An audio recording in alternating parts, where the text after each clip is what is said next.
Hello guys! Welcome sa ating bagong video tutorial na tututuro natin sa inyo ngayon ay yung super easy version ng kantang Heaven Knows ng Orange and Lemons. Okay? So meron na tayong tutorial nito guys, pero yun ay no capo version. So may mga bar chords yun. So ito ay sobrang nadaling mga chords para sa inyo. Okay? So yan. So kung gusto guys makita yung full chords ito na may kasamang lyrics, check nyo lang yung ating website, yung askchords.com, nandiyan sa pin comment natin sa baba. Okay? So, yan. So, una yung ilalagay guys ay yung mga kapo sa 4th fret. So, 1, 2, 3, 4. Pang-apat na fret and then good to go na kayo. Okay?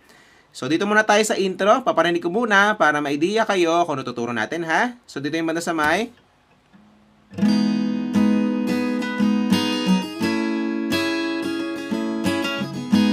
Okay, so dito yung banda, no? So, paano yon? So, yung mga chords muna natin guys. Para sa intro ay C major 7. So, yung C major 7 guys ay madali lang yan. Para siyang C, pero tinanggal nyo ito. Okay? So, ito ay 4th string. 5th string ito. Ito naman ay 4th string. Okay?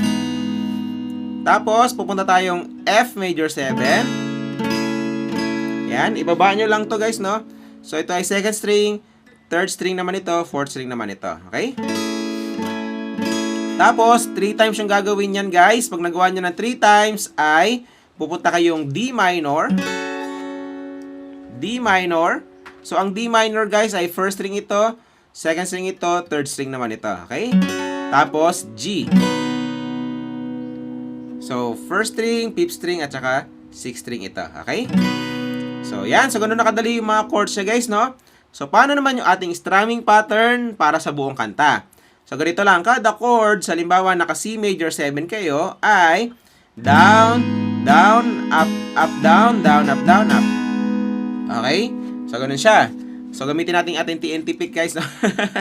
Ayan. So, down, down, up, down, up, down, up. Ayan. So, ganun siya, guys, no? So, kapag makuha nyo na yan, ay matutugtog nyo na yung buong kanta. So, pasadaan na kagad natin, guys, yung mga intro para mas makuha nyo siya ng buo. So, dito tayo sa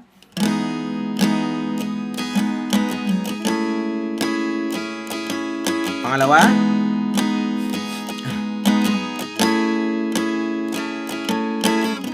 Pangatlo na.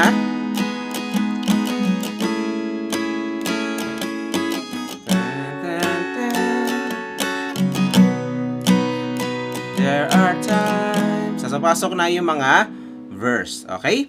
So, yan. So, ganun nakadali guys yung mga intro, no? And then after, no, pupunta na tayo yung mga verse. So, doon na yung banda sa may. There are times when I'm lying in my bed. So, din banda, no? So, paano yon? So, yung mga chords natin, guys, para sa verse ay C major 7, D major 7, F major 7. So, 4 times yung gagawin yan, guys, no? Pag nagawa nyo ng 4 times, ay pupunta kayong second line ng mga chords, E minor, no? E minor. Tapos, F major 7. Tapos, E minor ulit. And then, pupunta tayong D minor. Tapos, C. Tapos, C ulit. Ayan. So, ganun nakadali guys yung mga chords ng mga verse. Actually guys, yung chords ng mga verse talaga dyan ay yung first line ng mga chords. Yung second line ng mga chords ay pre-chorus na yan. So, pinagsama na lang natin para hindi na kayo mahirapan. Okay? So, yan. So, same pa rin yung kanyang strumming pattern. Kanta na kagad natin siya para mas makuha nyo siya. No? Pwede nyo ako sabayan guys, sabagalang na natin. So, there are times when I'm lying in my bed, I want to cry, still again, and my eyes are like windshield on a rainy day. I was struck down, sweating as I keep on. Tapos, pupunta na tayo sa second line ng mga chords. Pre-chorus yan.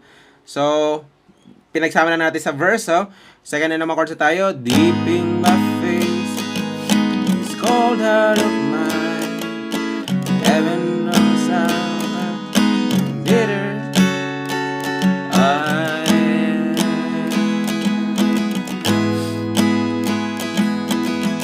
Okay? So, yan. So, ganun nakadali guys yung mga verse. And then after noon, pupunta na tayo mga chorus. So, doon na yung banda sa may. Ayan. Chorus na, di ba? Just his angel has flown away. So, doon yung banda, no? So, paano yon? So, yung mga chords na natin, guys, para sa chorus ay F major 7. So, first time muna tayo ng mga chords, guys, no? Medyo mahaba yan, pero alam kong makakuha niya kagad, no? So, F major 7. Tapos, E minor. And then, D minor. Tapos, C. And then, ulitin nyo ulit yun, yung F major 7, E minor, D minor, and then, G. Okay? So, second line ng mga chords na tayo. F major 7, E minor, D minor, C. Ulitin nyo ulit yung kanina. Tapos, pumunta tayong F. So, yung F, guys, ang shortcut niya ay second string ito, first string, third string naman ito, fourth string naman ito. And then, E minor. Pagkatapos nun ay, pupunta na kayong third line ng mga chords. So, B flat major 7. Ganito yung B flat major 7, guys, no? Pero kung nahirapan kayo sa kanya, pwede namang ganito lang. Ayan. Ayan. Or, pwedeng first string, third string, second string ito. Ayan. Pwede naman ganyan. D minor. Pwede naman ang shortcut ng B flat major 7, parang D minor lang siya, no? Tapos, B flat major 7 ulit, or pwede ring D minor, para hindi na kayo mahirapan. No? Tapos, pupunta kayong C, tapos C ulit. Okay? So, ganun siya, guys, no? So, ulitin natin yung sa B flat major 7. Kung hindi nyo kayang B flat major 7, guys, ang shortcut niya, pwede rin siyang D minor. Pero, para matuto kayo mag-bar chords, practicein nyo yung ganito. Okay?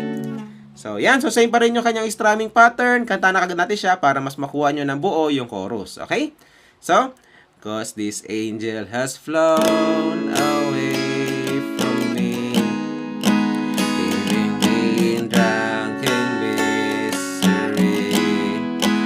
I should have lived her wings and made her mine for all eternity. Now this angel has come. Para hindi makapiright. Away from me. Sa ganyan naman chords tayo, ha? Strength to set her free. Need what I did so. Tapos, will she ever find her way back home to me? Okay? So, yan. So, ganun nakadali, guys, yung mga chorus, no? And then, after nun, babalik na naman kayong intro. Mabilis lang yon. Tapos, verse uli. Same pa rin yung mga chords niya. And then, chorus uli. Same pa rin yung mga chords niya. And then, tapos na yung kanta. Okay? So, yan. So, sabi ko sa inyo, madali nyo makukuha yan, guys, no? Again, kung gusto nyo matutunan yung no capo version nito, puntahan nyo lang sa isang video natin para matutunan nyo rin yan. Okay? So, yan. So, enjoy sa bago nyo matutugtog, guys. Ito tayo sa next video natin. Bye!